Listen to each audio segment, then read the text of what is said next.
So basically in this video here, I'm using your typical run-of-the-mill 12-inch DeWalt chop saw. Now, this saw is actually designed for trimming wood, doing base molding, crown molding.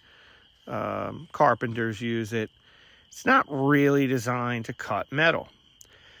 However, if you take, like this piece of C-channel you see here, if you take a blade, like a finish blade, in the case of this, there is a 12-inch 80 tooth fine finish blade, and I believe they have 100 tooth or 120, or basically the more teeth you've got, the better.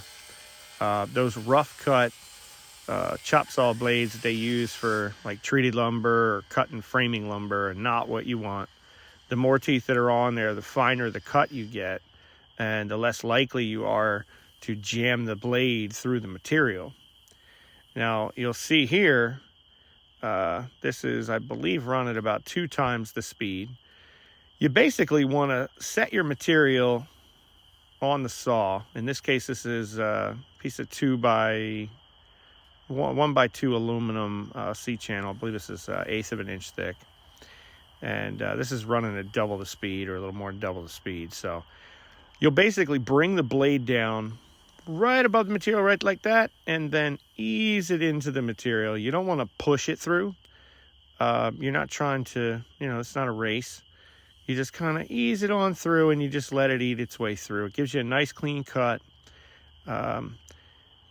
And what you end up with is a nice clean edge. Now, they're a little sharp. You may deburr them depending on whether or not you're going to use them somewhere. In the case of this particular project, all these parts are going to be welded, so none of these ends are going to be exposed.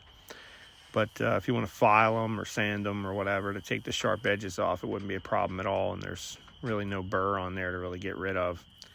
As you can see there, it's a pretty clean cut. Now, these are 20-foot sticks. We're cutting them down to 21-inch pieces for a bracket that we're making. And basically, if you want to prolong the life of the blade, which I didn't have a whole lot of issues with this. We've cut probably 400 cuts through this material, and this blade wasn't brand new when we started. There's a wax that you can use, like a cutting wax or drilling wax that you can buy. I think Rotabroach makes it, or Hugin. Rotabroach is a type of drill bit. But Hugin is a company that makes mag drills, and they make this wax. Every so often, you just kind of just dab it on the end of the blade, and it'll cool the blade and make it a little easier to cut through. Now,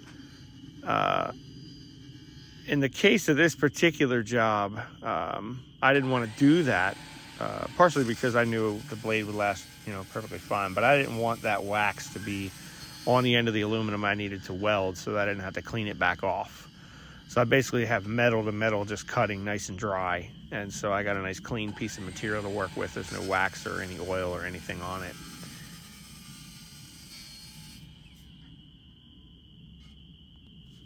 Now, where I got this idea is about 20 years ago. I guess I'm going to age myself. I worked for a solar panel manufacturer, and we had spent an enormous amount of money in R&D on cutting aluminum.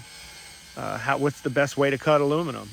And we had cold saws, we had CNC, we had band saws. We had a lot of different ways of mitering and cutting extruded aluminum, box tubing, and different things. And the engineers always seemed to end up coming back to a plain old, like, high tooth count carbide finish blade, such as the one you see here, that was mainly used for trim and hardwood, lumber to do finish cuts. They make thin kerf. I think there's a thin kerf blade made by Diablo. It's a red blade. This one is an 80 tooth DeWalt 12-inch finish blade.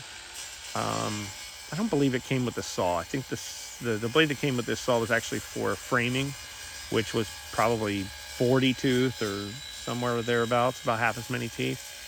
And it's just a little too easy to push it down into the material. It'll end up grabbing the aluminum.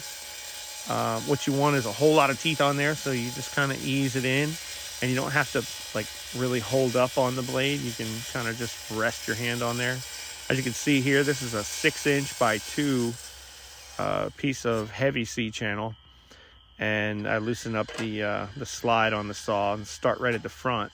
The trick is you want to make sure that you're putting down pressure on the cut. You don't at any point want to have the blade where it's pulling up while it's making the cut, so you don't have the piece of material kind of jerk up out of there, because metal is not it's not as forgiving as wood. You know, if it binds up on the blade, it's going to lock up on that blade, and not exactly the safest thing in the world. So with that said, use this information at your own risk. It does make a beautiful cut, as you can see. Some of these cuts may be a tad bit sharp, and this blade has actually been used for several days to cut aluminum, and it's still doing a pretty good job.